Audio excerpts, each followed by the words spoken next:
I became pretty overcome with fatigue. Yeah, you were exhausted. More fatigue than I maybe have ever felt in my entire life. Just true lethargy, I think is a fair way to use that word. And then a little bit of sadness crept in. Not sadness about what we're doing. I mean this like in a fundamental... You were so wiped out. I was just so wiped out that I kind of got sad. Yeah, you didn't have any energy. I had no energy. And my appetite changed. Yeah. Guys, this is the end of our 3-week adventure at the Nevada Center with Dr. Schallenberger and his team doing insulin-potentiated chemotherapy, among other modalities of treatment and supportive measures, let's just say, and protocols to help me through. My name is Noah. This is my dad, Dr. Paul, as many of you perhaps know. I'm someone who has been diagnosed with stage 3 appendiceal goblet cell adenocarcinoma. A fancy way of saying they found a cancer in my appendix that spread to my large intestine, where they found a tumor.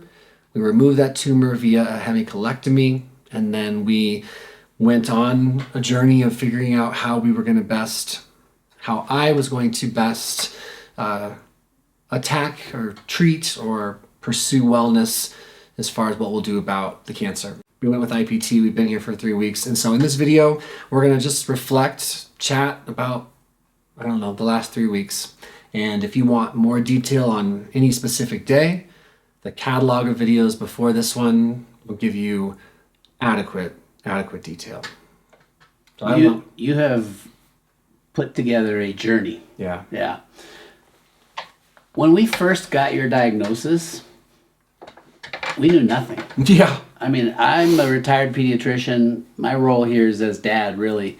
But thankfully, I had a background in integrative pediatrics where I was used to thinking outside the box and approaching any medical condition in terms of, number one, why, next, what can we do about it, and hopefully do something that actually addresses root cause and causes permanent or lasting cure, if you will. Remission at least. Livable wellness, the kind you can grow and age with. And you were hit early on with, well, this is a really rare, aggressive tumor, and nobody would really give you a lot of hope. No. They didn't give you any bad statistics, they were implied. Yes, they were. It's just that rare. It's like 1 in a million, but his particular type is 10% of that 1 in a million, so it's 1 in 10 million, which means there's only a handful of these at a time. Every year, if. Yeah, and I think that aspect of my experience as a cancer patient was very conducive to fear for my anxious soul. To be told we don't know much about this, it's just rare, and to be told it's aggressive, and to be told we go off of colon cancer protocols, that's all we've got, and chemo. You have to start chemo. Quick, start chemo. Right. Which wasn't wrong. No, we're right. We're not saying it's wrong, but there was a lot of unknown. Yeah. A lot of unknown. We're just going to use the standard protocol for colon cancer because that's the closest thing to it. That's all we got. So that really sent us on this journey to try to figure out, okay, might there be a more powerful, more effective way of tackling this cancer? Thankfully, they jumped on the surgery fast. Yes. They removed the bulk of the tumor, all of it. All of the tumor. And my appendix. And your appendix, 1/3 of your colon, the ascending colon, and 10 inches of ileum, small bowel. But there were positive margins, meaning that the cancer had, as you started off this video, had spread into your colon and actually... It hit 6 nodes. Yeah, 6 nodes. It was at one of the margins, so...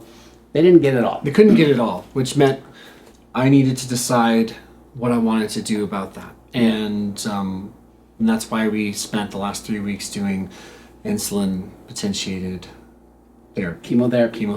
Yeah. So if you've been watching the videos, many of you know what that is. But if this is new, it's ingenious. So Noah's already a master at fasting, and that is something that is very hard on cancer. Cancer thrives on sugar. Yeah. And you're already very keto adapted. He can fast for days. He can go without carbs or sugar for a very long time, and your body functions very well without sugar, which is perfect for making cancer struggle. Right. Cancer, as I've come to learn, thrives primarily on two things. One is glucose, so think carbohydrates, simple carbs, think sugar, and glutamine. It can make good use of that fuel source, something you would see in protein, for example. Yep. So how do you figure out, first of all, what to treat with as far as chemotherapy? What's the best way to do it with minimal side effects? The standard chemotherapy in most cancer protocols is maximal tolerated dose, MTD.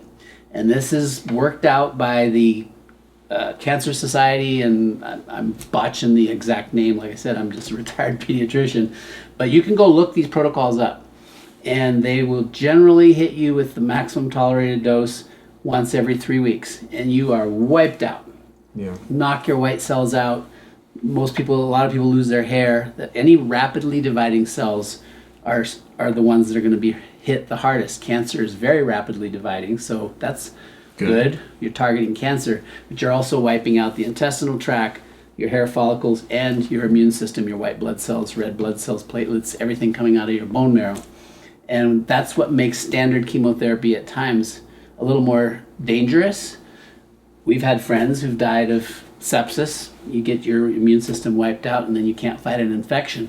And that does happen. And if I may interject, I think having explored the holistic world to whatever degree that I have in the last 10 years, to have seen via my CT scan, my CAT scan, correct, is what that stands for, that I didn't have any masses right away in my chest, my abdomen, or my pelvis. So that was confirmed as recently as just a month ago, that we had no new growth or metastasis. This gave me, personally speaking, a sense of, okay, I've got a moment here. I've got a moment to breathe, to see if I can use my executive thinking beyond fear and beyond what I'm being told are my options or my option, to see what might better suit me physically, mentally, emotionally, spiritually, to look at this whole cancer thing from a multifaceted approach. And as you pointed out, we were going after cancer cells, not a mass. Right. Your mass had been removed, but we knew there were rogue cells or rogue cancer cells or some cells that were still residual that we had to go after. Yeah. So how do we do that?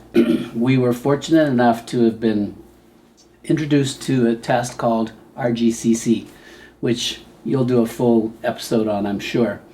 But this test looks for his specific cancer cells in his blood, which was sent off 3 weeks later. We got that result just in time to have this appointment here in Carson City at the Nevada Center with Dr.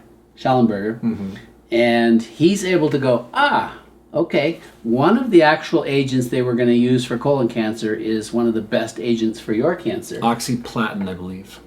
And there's another agent that's the next best for me. Next best for you. I forget the name of it. So do Link I. in the description. And we're going to use those. The two most toxic known chemotherapy agents for my specific cancer. For his specific cancer cells.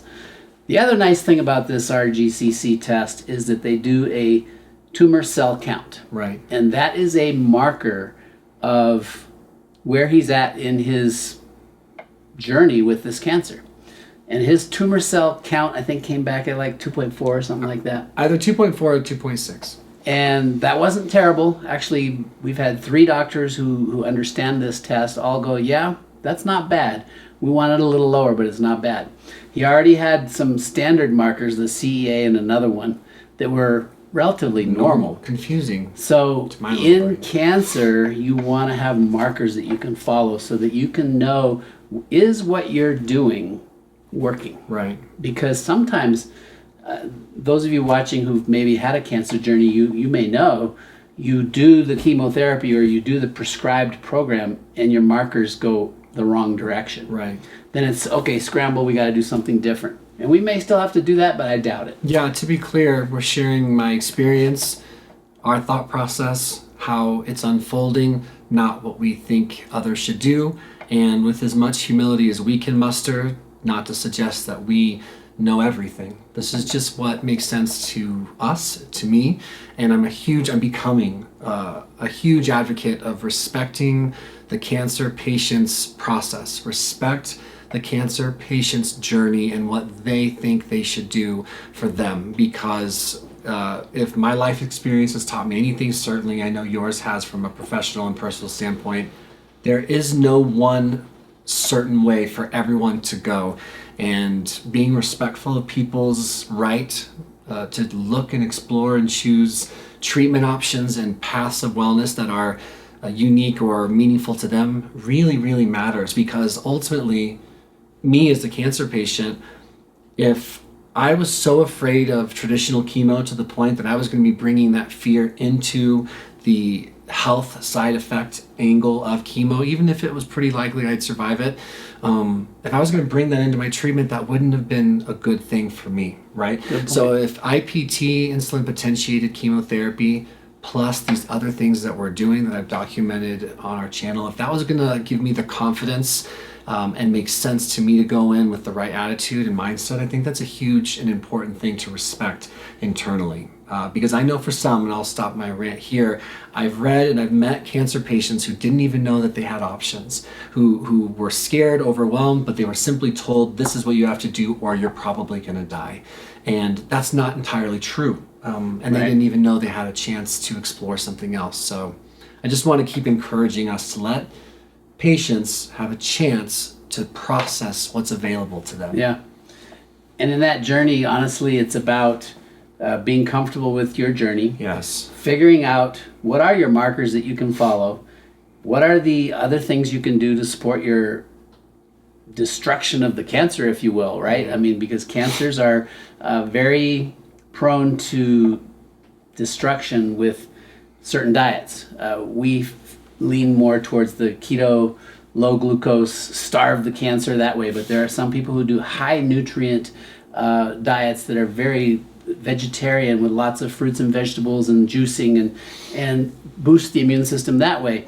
And there's two schools of thought. It's not for us to say you choose one or the other. Yeah.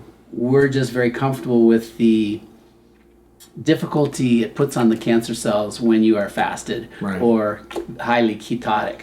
And then on top of that, now you add these agents.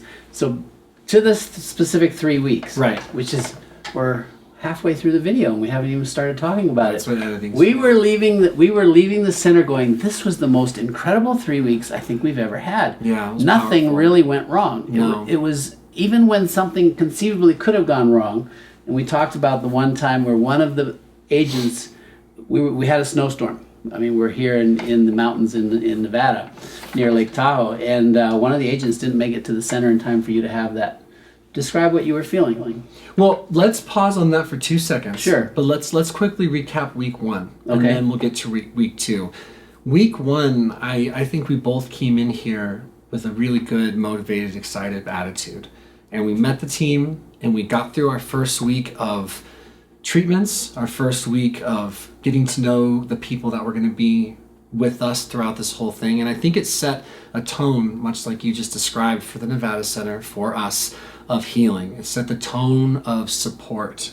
It set a very, very tangible energy, let's just say, for us to just breathe into what we were doing and to not be afraid. You don't deal with fear in the same ways that I deal with fear for this specific thing, but it was very comforting. My body responded really well. My mind responded really well, I would say, to the insulin potentiated chemotherapy, to the ozone therapy, which we've discussed. Please look back to previous videos, and even to the Colonic and the ozone therapy there and the coffee enemas. But it didn't take long for us to realize, hey, all of this is meant to support the chemo. Right. It's meant to help the patient work through the chemotherapy, because while it is 10 to 30% toxicity level or dosage compared to traditional, it's still chemotherapy. And I will say, my first week had me thinking, oh, this is going to be like maybe Piece of easy. cake. Yeah, I was going to the gym here. I was getting workouts in. My appetite remained what I might consider to be mostly normal. And it was a good first week, I would say. Yeah. I really enjoyed it. And Yeah. we got to film the visit with Dr. Schallenberger, and we learned a lot, and I hope everyone goes back and watches those visits. It's very informative. Those are amazing visits, and you get to learn a lot about cancer and the theory behind it and why he does what he does at the center here. So that's week 1.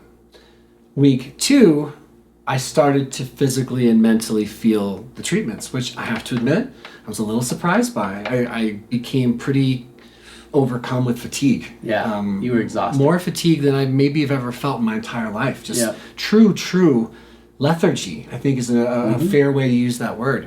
And then a little bit of sadness crept in. Not sadness about what we're doing. I mean this like in a fundamental... You were so wiped out. I was just so wiped out that I kind of got sad. Yeah, you didn't have any energy. I had no energy. And my appetite changed. Yeah. Things like that I normally enjoy eating, like cheese, for example, and meat sticks, Yeah. like pepperoni, let's say, really didn't sound... Peanut butter didn't sound good to me. It's very interesting. Any thoughts or anecdotes from week 1 to week 2 before we get to... Well, the silver lining in that cloud of your fatigue and your low energy was when we met with Dr. Schallenberger and he gave us your CBC results. It's complete blood count. Right. And what that showed was, and that's been addressed in a previous video, his white count was low. It was just over 2. And 2,000 WBCs with a very low absolute neutrophil count and lowish platelets. I mean, very low considered compared to normal platelets.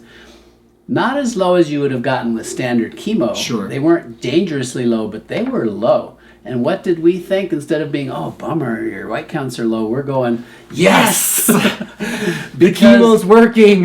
The chemo is what did that. 100%. And then we had the aha. Every chemo day, you had terrible diarrhea. Oh, yeah. And it's like, even Schallenberger says, well, you hadn't told me that, but that's a side effect. Yeah, terrible diarrhea, some brain fog, some changes in appetite, low-grade nausea became part of my experience.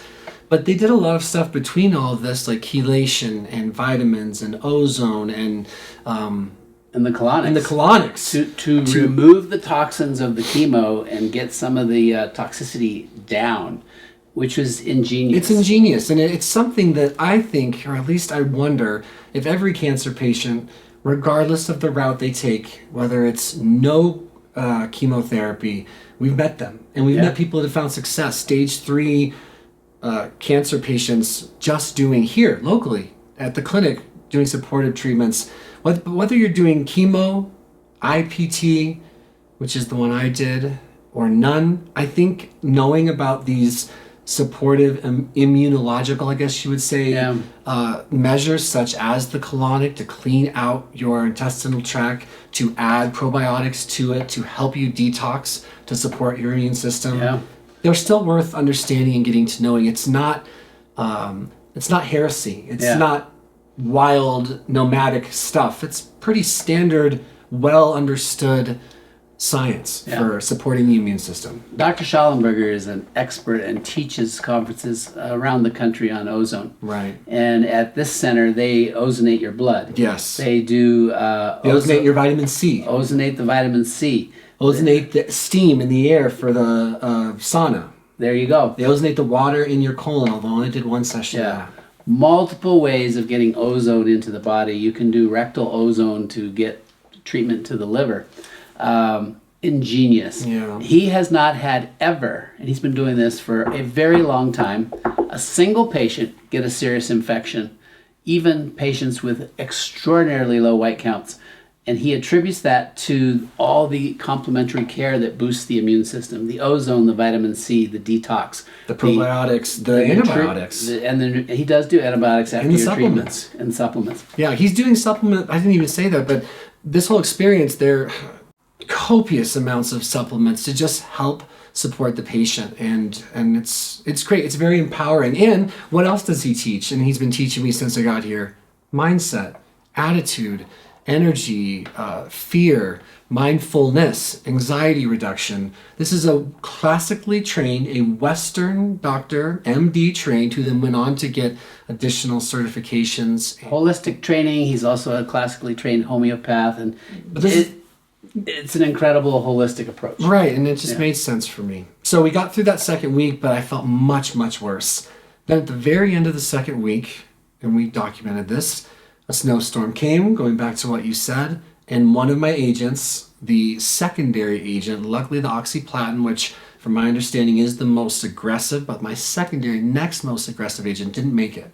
It didn't make it, and it really scared me because one, I'm prone to fear, but two, when my insulin goes up, when they do the insulin portion of my treatment, and my blood sugar then of course goes down, my ability to reason with myself, my emotional temperance, let's say, it's different than when I feel normal. That's part of IPT. Part of the reason I wanted to document my journey was that other people who might decide this is what they want to do for their cancer journey might see how it impacted me. And one of the things it does is it makes it harder for me to emotionally regulate. I am getting better, but I get caught in this feeling like, oh shit, if I make one wrong move or if something doesn't go exactly the right way, that's going to be the thing that killed me. And when they told me, wow, I'm crashing, hey, the snowstorm, we're not going to get everything here, it gave me a great opportunity to learn a very important and powerful lesson for my cancer journey. Yeah. Yeah. And there's the silver lining, everything happening for a reason. Right. You had one of the other practitioners come and sit with you. Yeah. And what did she share? She shared with me that the way she shared with me working through fear, how to work through fear, how placebo affects and how cancer patients' outcomes can largely be dependent upon how they perceive things to be going, how they manage and regulate anxiety. Basically saying your cells know, like your body knows. There's data that proves this. If you think you are screwed, your cells, your immune system, your body's ability to tolerate and thrive are worsened. And this isn't just speculation. This isn't just anecdote. This is actually something that's been studied. So she just brought up that she has patients who have severe cancer who have overcome, and this is not our way of suggesting you should do anything, but she wanted me to know that, hey, just because one of your agents isn't there does not mean that you're not going to have a good treatment. Reminded me to focus on healing, think about healing, which I know for me makes a huge difference. Huge, huge difference. This also, the other silver lining is my wife was coming the next day, and my nausea and my fatigue was at like an absolute crescendo 2 weeks in. But because half of my chemo wasn't there, I felt more like myself the next 2 or 3 days than I felt in at least 2 weeks. And it gave me a huge emotional and physical and spiritual boost going into the last week of treatment, which I really appreciated. I thought that was really cool. Dr. Schellenberger thought that it was perfectly okay to miss that one half. It wouldn't be the thing that changed everything. Yeah. And what a valuable lesson. Very valuable lesson. Yeah. Yeah. And then you knocked the last week right out of the park. Yeah, this last week has been great. I think because I had the 2 weeks of experience before me was good. My attitude felt good. We had already captured as much as I thought I wanted to capture, so I took a break from all the filming. Just tried to be present, tried to be thankful, tried to be grounded. I just finished my last chemo today. I'm pretty tired, but pretty happy. And I'm excited to go home and do the next thing. So I think what we'll wrap this video up is just what we know about our plan going forward for right now. And then we'll say goodbye and sign out from our 3-week IPT experience. So do you want to lead us off into what we're looking at, and then I'll just sprinkle in what I think? I just want to wrap up and just say, if you have a cancer journey and you have some uncertainty in that journey, and you have the means to get a consultation with the Nevada Center here, Dr. Schallenberger and his team, I would reach out. Yeah. I really would. I think they offer, regardless of where you are in your journey or what you're choosing to do, they offer a very comprehensive care plan and team that feels like family. I mean, we would walk in every day. We didn't have to check in at the front. No. We walk right to the IV room, and there's a little family there. Just pick whatever lounge chair you want, and I was there as just a guest, and It made you feel like family for sure. I was like family. Sit wherever you want. I mean, if it ever filled up, and it never did fill up to where I had to leave, I would obviously get up and give my chair to a patient. But it was that warm of a feeling. a very healing environment. Yeah. Very healing environment. Made a huge difference for me. And knowing that you have a team like that on your side, even, when we left today, it was hugs all around. Yeah. Even Dr. Schallenberger, Yeah. he was shaking his hand, giving us hugs. He told you, call me anytime, text me or email me anytime. And I still hear from me. He's on my team. And boy, does he believe in my healing and my wellness. Yeah. Yeah. And he had absolute confidence that it's going to be a very positive journey. And we didn't get that anywhere else. No, we didn't get that anywhere else. The energy and the attitude and the palette, let's say, the color palette to my prognosis, or my diagnosis rather, was grim. And it was sad and it was gray. And that's not conducive for healing for me. It makes a huge difference for how I perceive my experience to be going. So shout out to the Nevada Center. It's worth, if you're someone who wants to explore something different than just traditional treatment, it's perfectly all right to explore that. You have every right to explore that. And let's just say something bold and grim. I might not be alive in 5 years. I don't know. But I do know today, this was what I thought was best for me and my life and my treatment and my diagnosis. And it's perfectly okay to explore that part of this whole thing. Yeah. So I'm not here beating my chest, but I am here trying just to tell you that I'm really glad we came, and I feel really, really good about coming. Yeah. And even if you've gone traditional chemo, you can still have supportive care. 100%. And that's the beauty of this. So enough on that. Enough on that. Amazing team. Going forward, my thought simply, we were having a discussion of this in our celebratory. We just finished. Brunch. I just ate pancakes, and the cool thing about IPT days, right, is that cancer loves sugar. Right now, I've got peak levels of chemo agent in me, and we're encouraged to eat carbs as IPT patient on chemo days, and so our cells are opening up, cancer cells. Twice a week, you get to have the food you normally deprive yourself of. Yeah, and they're gobbling up all of that chemo and sugar. It's really fun. We just did that. But what are we doing in the next 3 months? So going forward, they'll be testing in 3 months to see where your cell count is using the RGCC. There'll be blood tests. You're going to have more imaging. PET scan this next week. Next baseline PET scan. There'll be a follow-up PET scan in 3 to 6 months. So they'll be tracking down the road of making sure that your treatment has worked and you've remained basically cancer-free. Right. I mean, the assumption progression-free. The assumption that Schallenberger has said, and I think others have implied, is that with the type of cancer you have, you learn to live with it. Yeah, he made that very clear. Sorry to interrupt you. Yeah. But he made that very clear that this is a cancer I will be learning to live with and managing, hopefully into a long, full life, not going back to business as usual for my old lifestyle. Yeah. There will not be an undoing of certain protocols, in my opinion, namely, I'm assuming, my diet and lifestyle, my nutrition and supplementation. So, he likened it to a diabetic. Yes, he did. And you take insulin, and you control your diabetes, and you can live a full life. And he feels very confident you'll have a similar journey. Just you will do certain things, and you won't do certain things. You won't binge eat foods that are just going to promote cancer growth. No, I really won't. And and I might need some touch-up treatments here and there, and we will need follow-up scans now and forevermore. Follow-up blood work now and forevermore. Yep. We're going to be doing 4 treatments over the next 3 years, which we're not going to break down here, but it's called OTC. We will talk about what that is, but in 3 months, or is it not OTC? Not OTC. Forgive me. There's a treatment I'll be doing that's particular to my cancer. It'll be an infusion at the Nevada Center. We'll talk about that, but I'll do that for the next year every 3 months. I'm still doing I'll be starting my peptide treatment when I get home. I will be doing some IV and vitamin C infusions and supplementations, some hot and cold therapy, because my cancer specifically does not do well with hot. Very, very specifically does not do well with me getting hot. So we'll go home, we'll do the things, we'll be patient, we'll be thoughtful, keep working on my mindset, my attitude, and we'll just take it one scan, one treatment, one good decision at a time, and see where we're at. It's a good wrap. That's a good wrap, isn't it? Yeah. Thanks, everybody. Yeah, thanks everyone. We'll see you guys in the next video.